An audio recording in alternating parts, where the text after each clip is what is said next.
Marriage is not just a single experience, it's a journey that unfolds in stages. Many couples don't realize this, and when things begin to shift, they assume something is wrong. But often, nothing is wrong. You've simply entered a new phase. There are 6 different phases of marriage. Interestingly, phase 3 is said to be the most common point where people walk away. Yet, those who endure and grow through it often find that by the time they reach phase 6, marriage becomes deeply fulfilling and meaningful. Let's begin. Phase 1, the dream phase. This is the magical beginning. Everything feels perfect. Love is effortless. Conversations flow, and your partner seems flawless. You imagine your future together, and it looks beautiful in every way. At this stage, reality hasn't fully set in. You are seeing each other through hopeful eyes, focusing on strengths and overlooking weaknesses. It's a season filled with excitement, passion, and idealism. Phase 2, the discovery phase. Here, the mask begins to come off. You start seeing the full person, their habits, quirks, insecurities, wounds, and imperfections.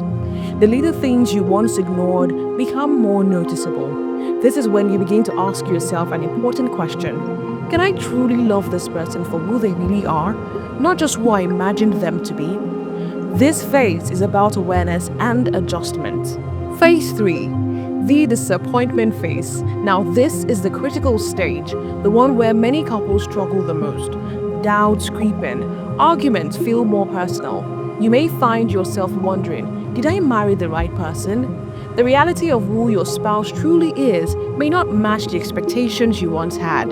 Frustrations grow, disappointments settles in. This is often the phase where people choose to leave, not because love never existed, but because expectations collided with reality.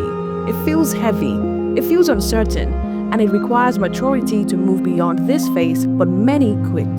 Phase 4, the rebuilding phase. If a couple chooses to stay, something powerful begins to happen. Instead of trying to change each other, acceptance grows. You begin to understand that love is not about fixing someone, but embracing them. Boundaries are set. Communication becomes more intentional. Love shifts from being just a feeling to becoming a conscious choice. This is where rebuilding begins, stronger, wiser, and more grounded than before. Phase 5, the deep love phase. Now you have seen each other at your worst and you stayed. There is a quiet strength in that. Peace replaces chaos. Passion becomes deeper, not just physical, but emotional and spiritual. Companionship feels secure. You are no longer loving an illusion. You are loving a real person, flaws and all. There is comfort here. There is safety. There is friendship. And if phase 5 is this beautiful, imagine what comes next. Phase 6, the legacy phase. Now this is the stage where your marriage becomes an example without you even trying. People look at you and say, I want a love like that. They see the strength but not the storms. They admire the stability but don't know the struggles you endured.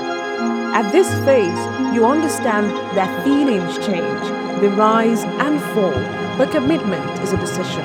You have chosen each other through disappointment, growth and transformation, and even beyond wealth. You have built a legacy of love, a love that is steady, intentional, and enduring. Marriage is not about staying in the dream phase forever. It's about walking through every phase with courage and commitment. So, which phase do you believe your marriage is in right now? Do you think you can journey through all 6? And if you've experienced divorce, do you feel you left during phase 3? Growth is possible. Legacy is possible.